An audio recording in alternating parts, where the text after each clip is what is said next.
할렐루야. 2월 둘째 주일입니다. 하나님의 놀라운 축복이 함께하기를 간절히 소원합니다. 저는 1월부터 우리 성도님들의 가정을 계속 신방하고 있습니다. 사실 신방을 다니면 힘들고 피곤해야 되는데 오히려 성도님들의 사랑으로 지쳤던 마음이, 무기력했던 마음이 오히려 회복되는 느낌을 갖습니다. 정말 성도님들의 사랑에 진심으로 감사를 드립니다. 또한 항상 말씀을 전하는 자리에 있었던 제가 신방을 다님으로써 성도님들의 형편과 처지를 듣게 되는 것이 정말 감사합니다. 정말 우리 성도님들의 안타까운 사연을 들었을 때 뭔가 도와주고 싶고 뭔가 어떻게 해주고 싶은데 그럴 수 없을 때 제 마음이 무척 무겁기도 합니다. 그래서 제가 할 수 있는 유일한 길은 하나님 앞에 그 사연들을 하소연하면서 기도하는 길밖에 없다는 것을 다시 한번 생각하게 됩니다. 오늘 말씀에서도 느헤미야는 민족의 재난 앞에서 아무것도 할 수 없었습니다. 그러나 그가 유일하게 할 수 있었던 그 기도를 통하여 하나님이 놀랍게 역사하셨습니다. 오늘 하나님이 주시는 말씀을 통하여 우리들이 아무것도 할 수 없을 때 하나님 앞에 간절히 기도하면 하나님이 어떤 놀라운 역사를 이루어가는지 깨닫고 그런 동일한 은혜가 우리들에게도 임할 수 있는 소중한 시간이 될 수 있기를 간절히 축원합니다. 느헤미야는 페르시아 수상궁에서 유다를 다녀온 자신의 동생 하나냐를 통하여 조국의 비참한 상황을 들었습니다. 그는 조국의 그런 멸망당한 이후에 환란을 당하는 비참한 소식을 듣고 정말 울면서 수일 동안 슬퍼하였습니다. 오늘 느헤미야 1장 3절에 보면 예루살렘 성은 허물어지고 성문들은 불탔다, 이런 말을 느헤미야가 들었을 때 그는 민족의 재난 앞에 할 수 있는 일이 아무것도 없었습니다. 그러나 느헤미야가 일반 사람과 다른 점은 뭡니까? 아무것도 할 수 없는 그 슬픈 마음을 가지고 하나님 앞에 기도하는 마음으로 바꿨을 때 오늘 1장 4절에 보니까 어떻게 나와 있어요? 하나님의 놀라운 역사가 일어남을 믿으시기를 간절히 축원합니다. 울었고 슬퍼했습니다. 그러나 그 마음으로 끝나버렸습니까? 그 감정에 끌려갔습니까? 그렇지 않았습니다. 그는 울며 슬퍼했지만 그 슬픈 마음을 가지고 하나님 앞에 금식하며 간절히 기도했던 것이 자기 자신은 아무것도 할 수 없었지만 하나님 아버지를 움직이는, 우리 주님을 움직이는 놀라운 능력이 나타났음을 믿으시기를 간절히 축원합니다. 여러분, 우리가 아무것도 할 수 없을 때 기도하면 누가 일하신다고요? 하나님이 우리를 위해서 일하심을 믿으시기를 간절히 축원합니다. 느헤미야는 하나님 아버지 앞에서 어떤 기도를 드렸습니까? 많은 기도를 드렸죠. 그러나 느헤미야의 기도의 끝자락을 보면, 느헤미야 1장 11절에 느헤미야의 기도의 끝자락을 보면 느헤미야는 하나님 앞에 어떤 기도를 드렸습니까? 하나님 앞에 자신들을 형통하게 해달라고 기도를 하나님 앞에 올려드렸습니다. 그러면 오늘 이 느헤미야 1장 11절에 나오는 하나님 우리들에게 형통하게 하여 주시고, 여기서 형통의 의미는 뭐냐 이거예요. 여러분, 우리들은 형통 오면 내 자신이 원하는 대로 이루어지고 하나님이 내가 원하는 대로 길을 열어주신다, 이렇게 생각을 하잖아요. 그러나 형통의 원래의 뜻은 하나님 아버지 앞에 지혜로움을 달라는 겁니다. 우리는 형통하면 모든 길이 잘 열려주고 하나님이 잘 인도해 주는 것이 하나님의 형통의 축복이라고 생각을 합니다. 그러나 여기서 말하는 형통은 느헤미야가 하나님께 지혜로움을 달라는 겁니다. 그래서 형통의 지혜로움은 뭐합니까? 취할 것과 버릴 것을 하나님의 뜻대로 분별하여 행하는 것이 형통의 지혜로움이 됨을 믿으시기를 간절히 축원합니다. 그래서 우리들이 형통의 지혜로움을 가지고 뭘 취해야 되냐, 뭘 버려야 되느냐 하나님의 뜻대로 분별하면 하나님이 그 결과로 우리를 선한 길로 인도해 주시는 놀라운 역사가 일어남을 믿으시기를 간절히 축원합니다. 그러면 느헤미야가 보여준 형통의 지혜로움은 구체적으로 무엇입니까? 느헤미야가 보여준 형통의 지혜로움은 하나님의 때를 기다리는 지혜로움이 바로 형통의 지혜로움이었습니다. 느헤미야는 오늘 느헤미야 1장 1절과 느헤미야 2장 1절을 동시에 보면 달력이 나와 있습니다. 지금 느헤미야가 민족의 재난에 대한 소식을 들었을 때는 기스르월로 나와 있네요. 그러나 이것을 왕 앞에 고할 때의 달력은 무엇으로 나와 있습니까? 니산월로 나와 있습니다. 그러면 지금 이 달력을 지금의 달력으로 환산하면 기스르월에서 니산월까지는 한 4개월간의 기간이라고 합니다. 그러면 지금 우리 느헤미야가 민족의 재난을 듣고 얼마나 크게 슬퍼하며 울며 금식하며 하나님 앞에 기도했습니까? 그러나 느헤미야는 4개월 동안 기다리면서 하나님의 때를 구하인 이 느헤미야의 지혜로움을 우리들이 본받을 수 있기를 간절히 축원합니다. 내 사정이 아무리 급하더라도, 내 사정이 아무리 절박하더라도 하나님보다 앞서 나가지 아니하고 하나님의 때를 기다리면서 놀고 있었겠습니까? 계속 기도를 해와서 하나님, 가장 적절한 시기가 어디입니까? 하나님, 왕에게 말할 가장 최적의 조건이 어디입니까? 4개월 동안 하나님의 때를 기다리며 기도했을 때 하나님의 놀라운 역사가 있었음을 믿으시기를 간절히 축원합니다. 그래서 우리들이 형통한 삶을 살기 위해서 현재의 상황이 아무리 어려울지라도 기도하면서 하나님의 때를 기다려야 돼. 그러나 우리는 하나님의 때를 기다리지 못하고 내 자신이 서두르다 보니까 정말 자주 넘어지고 자주 실패하는 거예요. 급할수록, 어려울수록 기도하면서 하나님의 때를 기다리고 하나님께 가장 적절한 시기를, 하나님의 타이밍을 우리들이 구할 때 그것이 바로 형통의 길로 연결되는 놀라운 은혜가 있음을 우리 성도님들이 믿을 수 있기를 간절히 소망합니다. 느헤미야는 왕 앞에서 얼굴에 수심이 가득하였습니다. 결국 왕은 그 마음에 뭐가 많아요? 근심이 있는 걸 알고 왕이 그걸 알아차렸죠. 그래서 오늘 2절에 보니까 느헤미야는 너무 크게 두려워했어요. 느헤미야가 가졌던 두려움은 어떨 거예요? 지금 연회를 베풀었습니다. 이 연회장 분위기가 왕을 시중드는 느헤미야의 그 수심이 가득한 얼굴 때문에 분위기가 망칠 수도 있잖아요. 그래서 혹시나 느헤미야는 지금 내 얼굴 때문에, 이 수심이 가득한 얼굴 때문에 이 좋은 연회장 분위기를 망쳐가지고 왕이 진노하지 않을까, 이런 두려움도 있었을 겁니다. 또한 내가 왕 앞에 예루살렘에 돌아가서 예루살렘 성벽을 재건하고 했을 때 과연 왕이 그걸 허락해 줄까라는 두려움도 이 느헤미야에게 있었겠죠. 저는 오늘 이 느헤미야의 감정들을 보면서 우리와 다를 바가 없어요. 봐보십시오. 울기도 하죠. 무지 슬퍼하기도 하죠. 또 뭡니까? 마음속에 근심도 있어요. 얼굴에 수심도 가득해. 그리고 두려운 것도 대충 두려우는 것이 아니라 크게 두려워요. 어떻게 보면 저는 성경을 보면서 참 느헤미야 감정에 솔직한 사람이다. 사실 저도 느헤미야처럼 감정에 솔직하기도 하지만 사실 마음과 다르게 내 감정을 숨기고 얼굴에 나타낼 때가 많은 사람 중에 한 사람입니다. 참 느헤미야 자신의 감정에 솔직해요. 그러나 느헤미야가 아무리 자신의 감정에 솔직할지라도 그는 우리와 뭐가 달라요? 자신의 감정에 끌려가지 않았다는 것이죠.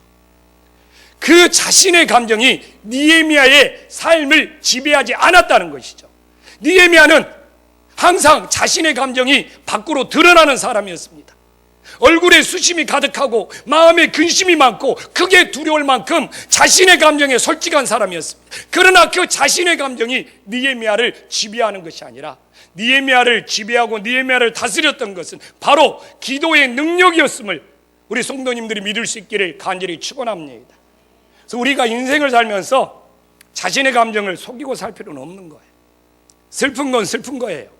믿는 사람이 슬픈 것도 하나님 믿으니까 슬퍼하지 마, 이럴 필요가 없어요. 얼굴에 수심이 있는 거 억지로 웃을 수 없는 거예요.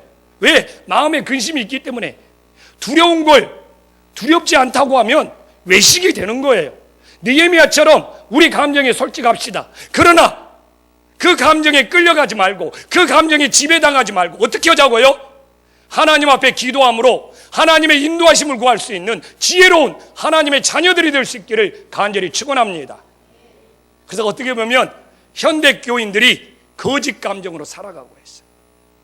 세상에 슬픈 일이 있어도 믿음이 없는 사람처럼 보일까 봐 슬픈 척 안 하고, 마음속에 근심이 있어도 성경에 근심하지 말라고 했는데 근심이 없는 척하고, 그러다 보니까 감정도 솔직하지 못하고 기도도 솔직하지 못하고 삶도 솔직해지지 못하는 거예요. 정말 우리들이 그런 거짓 감정에서 벗어나서 하나님 앞에 진실한 감정으로 대면해서 그런 감정에도 불구하고 하나님의 선한 인도하심이, 기도 가운데 하나님의 놀라운 은혜가 임할 수 있기를 진심으로 간절히 소망합니다. 느헤미야는 솔직히 왕께 자기 자신이 수심 있는 이유를 말하잖아요. 그러니까 이게 웬일이요? 4절에 보니까 느헤미야의 수심을 듣고 마음속에 근심이 있는 내용을 듣고 뭐라고 말합니까? 4절에 너가 무엇을 원하느냐? 왕은 그에게 물어하죠. 무엇을 원하냐? 이게 웬 떡입니까? 하나님, 이 왕에게 지금 4개월 동안 기도해 왔어요. 근데 왕이 무엇을 원하냐 물어봤어요. 왕에게 느헤미야는 지금 이런 것을 원합니다 말해야 되는데 그렇지가 않아요.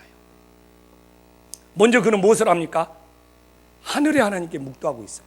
얼마나 좋은 기회인데, 지금 왕이 물어봤는데, 지금까지 계속 기도해 왔는데, 그러나 느헤미야는 단연코 자기가 원하는 것을 먼저 말하지 않고 하나님께 묵도한 이 믿음이 진정한 믿음이 됨을 깨달으시기를 간절히 축원합니다. 우리가 이 말씀을 잘 알아야 돼요. 여기서 묵도했다는 것은 왕 모르게 잠깐 속으로 기도했다는 것이 아니에요. 여기서 묵도했다는 것은 미완료 동사예요. 왜 내가 이걸 굳이 말하냐면 미완료, 지금 느헤미야가 자신의 마음을 결정하지 않았다는 거예요. 이야기는 뭡니까? 미완료 동사로 쓰고 있는 일은 뭡니까? 느헤미야가 자기 자신의 마음을 결정하지 않고 모든 상황을 멈춘 채 하나님께 결제를 원하는 거예요. 내가 무엇을 구해야 되는지 하나님께 결정을 원하는 거예요. 그래서 미완료 동사를 쓰고 있어요. 이것이 진짜 아닙니까? 이 좋은 기회에, 이 좋은 찬스에 자기가 원하는 것을 먼저 말하지 않고 하나님의 결제를 구하고 있어요. 하나님의 결정을 구하고 있어요. 하나님의 뜻이 무엇인지 결정해 주시고 내가 무엇을 구해야 될 것인지 하나님이 결정해 달라. 이 미완료 동사를 통해서. 이것이 진짜 믿음 아닙니까? 지금 눈에 보이는 왕이 결정권자가 아니라는 거예요. 눈에 보이지 않는 하나님이 결정해 줘야지 된다는 믿음이 진정한 믿음이 되는 줄 믿으시기를 간절히 축원합니다. 여러분, 페르시아 왕이면 무소불위의 권력을 가지고 있어요. 그 왕 앞에 말해서 안 되는 것이 뭐가 있겠습니까? 그럴지라도 느헤미야는 그 왕에게 자신이 먼저 원하는 걸 말하기 전에 하나님의 결정을 원했어요. 하나님의 결제를 원했어요. 보이지 않는 하나님께. 어떻게 보면 이 시대는 영적인 싸움이에요.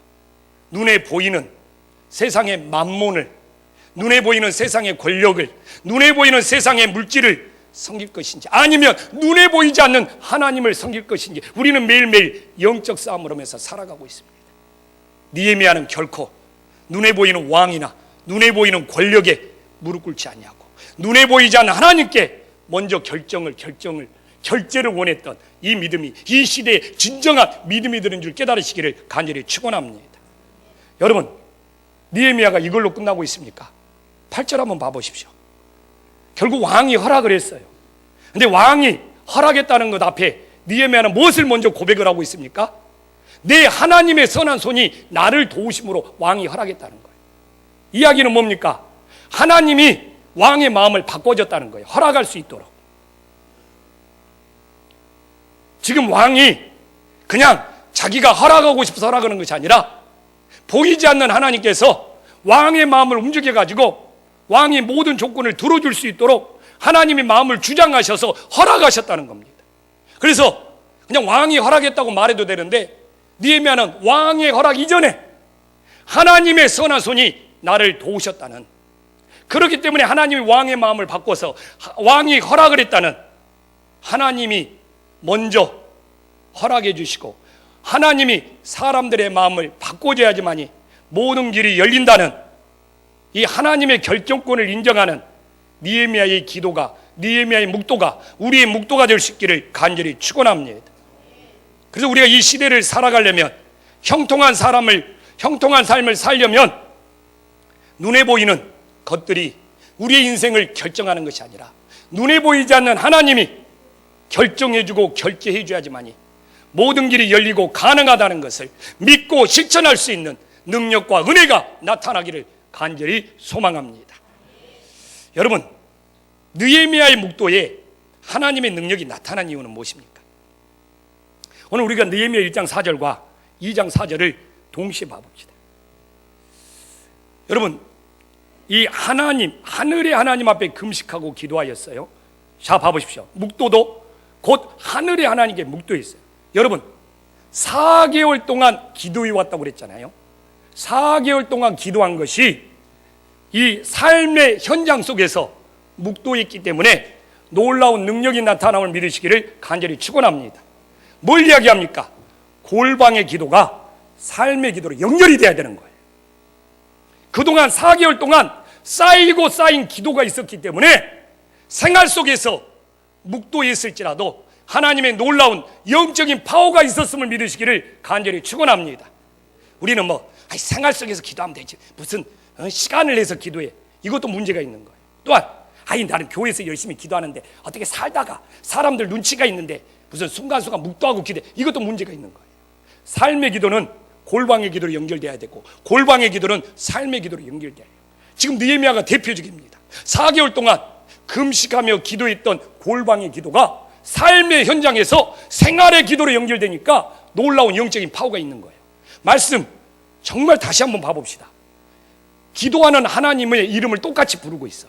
이것이 이게 말씀 볼 때 저는 너무 정말 성령의 전류가 흐르는 것처럼 깜짝깜짝 놀래요.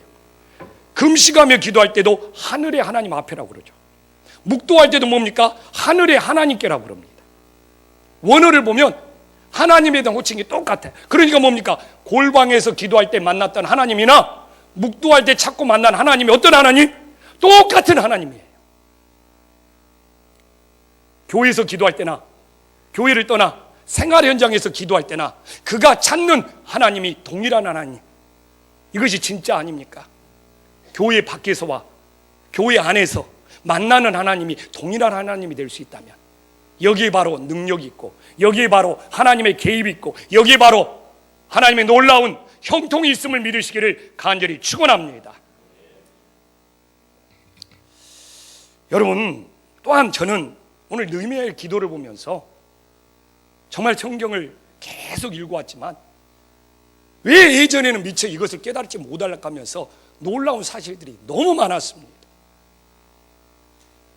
오늘 느헤미야가 오늘 기도하고 자신의 계획을 이루는 것이 아니라 12절에 보면 하나님이 그 마음에 주신 것을 이룬다는 거예요.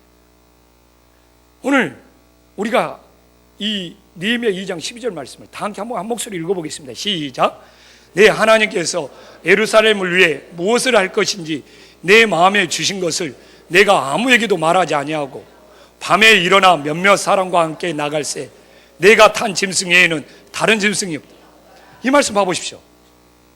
우리가 기도는 내 마음에 원하는 것을 하나님 앞에 구하는 거잖아요. 그러나 느헤미야의 기도는 뭡니까? 하나님이 자기 마음에 하나님이 원하는 것을 주셨어요. 맞죠? 지금 예루살렘을 위해 무엇을 할 건지 내 마음에 주신 것을, 그래서 기도는 내 마음에 원하는 것을 이루어달라는 기도도 있지만 기도 가운데 하나님이 내 마음에 주신 것을 받는 기도도 있음을 믿으시기를 간절히 축원합니다. 이 땅에 기도가 이기적인 기도가 되는 이유는 뭡니까? 내 마음에 원하는 것만 구하기 때문에 이기적인 기도가 되는 거예요. 근데 여러분, 내 마음에 원하는 것도 기도해야 됩니다. 해야죠. 그러나 이 기도와 함께 무슨 기도도 드려야 돼요? 하나님이 내 마음에 주시는 것이 무엇인지를 깨닫는 기도도 동시에 드려야지 균형 잡힌 기도, 하나님이 함께 하시는 기도가 됨을 믿으시기를 간절히 축원합니다. 그러나 그래서 저는 그래요. 신앙이 성숙하면 성숙할수록 어린아이 신앙은 내 마음이 원하는 것만 하나님 앞에 기도합니다. 그러나 믿음이 자라면 자랄수록 뭐예요? 하나님이 내 마음에 주시는 것이 뭐냐? 이걸 더 찾게 되는 거예요. 여러분들은 지금 어느 것이 더 비중이 있습니까? 오늘도 내 마음이 원하는 것을 하나님이 이루어 주셔야지, 있어야죠. 저는 절대 부정하지 않습니다. 있어야죠. 그러나 이것과 똑같이 뭐가 있어야 돼요? 하나님이 내 마음에 주시는 것이 무엇인지를 동시에 깨닫고 할 때 균형 잡힌 믿음, 성숙한 믿음이 되는 줄 믿으시기를 간절히 축원합니다. 그래서 진짜 기도는 하나님이 오늘 느헤미야처럼 그대로 예루살렘을 위해 무엇을 할 것인지 내 마음에 주신 것이 우리들의 삶 속에서도, 우리들의 기도 가운데도 있어야지 내 신앙이 성숙한 거고, 내가 주님의 뜻을 따르는 거고, 내가 주님께 인도함을 받는 삶이 되는 거예요. 그러나 한평생 기도해도 계속 내 마음에 원하는 것만 하나님 앞에 기도하고 있다면 반쪽짜리 기도가 있음을 깨닫고 빨리 또 다른 반쪽, 하나님이 내 마음에 주시는 것이 무엇인지 그걸 깨닫고 순종할 수 있는 은혜의 역사가 일어나기를 간절히 축원합니다. 참 말씀이에요. 또 한번 봐봅시다. 하나님이 마음에 주셨어요. 근데 그걸 말하지 않았다고 나오잖아요. 먼저 한밤중에 무엇을 했어요? 순종함으로 행했어요. 우리 그런 거 있잖아요. 하나님이 뭘 마음에 주시면 그냥 꿈속에서 하나님이 뭔만 주셔도 그걸 순종하고 행하기 전에 먼저 뭐 해버려요? 말로 다 까먹어버린다고 그러잖아요. 근데 오늘 느헤미야는 뭐라고 합니까? 하나님이 마음에 주신 것이 있어요. 그러나 아무에게도 말하지 아니하고 아무도 모르게 먼저 행하고 순종하는 것이 진짜 주님을 따르는 것이 됨을 우리 성도님들이 깨달을 수 있기를 간절히 축원합니다. 이 시대에 이런 믿음이 필요하지 않겠어요? 그냥 멋만 조금 받아도, 응? 그냥 멋만 꿈 좀 꿔도 하나님이 순종하라고, 느헤미야처럼 그걸 아무도 모르게 행하라고 주신 건데, 행하기도 전에, 순종하기도 전에 먼저 말로 다 까먹는 우리들의 신앙이 저의 신앙일 수 있는 거예요. 그런 느헤미야는 하나님이 주신 거 먼저 말하라고 주신 것이 아니라 아무도 모르게 순종하고 행하라는 것임을 깨닫고 그대로 하니까 형통의 길이 열리잖아요. 그래서 하나님이 우리에게 주신 것도 감사하지만 그 받은 것을 어떻게 행하느냐도 너무너무 중요한 걸 깨달으시기를 간절히 축원합니다. 정말 하나님이 주신 것을 먼저 말하면 그건 자랑이에요. 본인이 아무리 하나님이 주신 것을 행하기 전에 먼저 말하면 그건 자랑이에요. 하나님은 겸손히 순종하라고 주신 건데 우리의 순종보다 말한 것이 앞서면 그건 교만이에요. 하나님 앞에 불충이 되는 거예요. 이제 결론으로 가면 여러분, 우리는 시작할 때 아무것도 할 수 없는 느헤미야가 하나님 앞에 기도할 때 어떤 일이 일어났습니까? 여러분, 그렇다고 느헤미야에서는 하나님이 나타나서 무슨 음성을 들려주시고 하나님이 나타나서 무슨 기적을 베풀어 주시고 이런 내용이 하나도 안 나와 있습니다. 뭐 하나님이 무슨 음성을 들려주셨다, 하나님이 무슨 놀라운 기적을 베풀었다, 느헤미야 1장부터 14장까지 아무리 읽어봐도 그런 내용은 하나도 없습니다. 그런데 오늘 우리가 7절부터 봐볼까요? 7절이 뭐라고 합니까? 왕을 통해서 수상궁에서 유다까지 몇 킬로입니까? 1600km예요. 통과할 수 있는 조서를 내려주셨어요. 8절에 가볼까요? 성전을 재건할 수 있는 모든 제목과 재료를 다 주겠다고 허락해 줬어요. 느헤미야는 여기까지만 구했죠. 근데 하나님이 보너스까지 줘요. 9절에는 보너스입니다. 느헤미야가 가는 길을 군대 장관과 마병까지 보내서 느헤미야의 신병까지 다 보호해 주시는 하나님의 보너스를 주셨어요. 여러분, 제가 말하지만 이거 왕이 다 해준 거예요. 느헤미야에서는 하나님은 나타나지 않습니다. 하나님이 나타나서 어떤 기적을 베풀지 않습니다. 그러나 보이지 않는 하나님의 손이 사람들의 마음을 바꾸고 주변의 모든 환경을 바꿔서 하나님의 선한 역사가 일어나고 있음을 믿으시기를 간절히 축원합니다. 그래서 이 느헤미야는 보이지 않는 손, 보이지 않는 하나님이 역사하는 그런 믿음의 말씀들이에요. 우리는 뭐 하나님이 나타나서 뭘 해줘야 되고, 하나님이 무슨 음성을 들려줘야 되고, 하나님이 무슨 기적을 베풀어줘야 된다고 생각하는데, 느헤미야에서는 왕과 왕비가 다 있어요. 이거 왕이 다 해준 것이죠. 그러나 이렇게 왕의 마음을 움직이고 왕후의 마음을 움직이고 이 모든 일이 일어날 수 있도록 배후에서 보이지 않는 하나님이 역사하셨다는 것을 믿는 것이 진정한 믿음이 되는 줄 믿으시기를 간절히 축원합니다. 놀랍죠? 느헤미야는 보이는 권세, 보이는 왕이 아니라 보이지 않는 하나님을 믿고 그분의 결정을 따르니까 항상 보이지 않는 하나님이 배후에서 역사하고 돌보시고 인도하시는 거예요. 정말 우리가 여러분 어떻게 보면 지금도 하나님은 우리에게 보이지 않습니다. 그러나 그 보이지 않는 하나님을 신뢰하고 그분께 결정을 맡길 때 보이지 않는 손이 눈에 보이는 것들보다 사람들의 마음을 움직이고 주변의 상황들을 움직여서 더 놀랍게 역사하는 능력의 하나님이 됨을 믿을 수 있기를 주님의 이름으로 간절히 축원합니다. 기도하겠습니다.